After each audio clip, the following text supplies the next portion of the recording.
mo si Tita Jeng. Ay ka. Ayaw niyo pakita. Ito yung kapatid ko. Ito, nasa cellphone po. Hi ka, guys.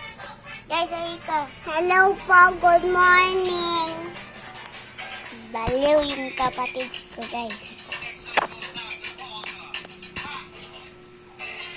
No!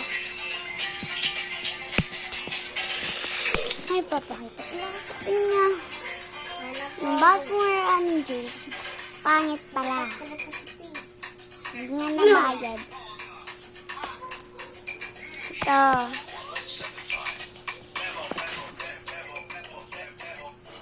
Ito lang guys. Ito lang guys. Ito lang din. Ito lang. Okay? Yung isa sa baba, yung walis na gagamit ko kanina. Bakit nawawalis ako? Malaki. Sarap nga ng likod ko. Try nyo guys, bilhin nyo. Ilalagay ko dyan. Yellow na basket, ilalagay ko dyan. Basta, mag-subscribe muna kayo, mag-like and subscribe. Okay? Okay na. Bye-bye. See you tomorrow.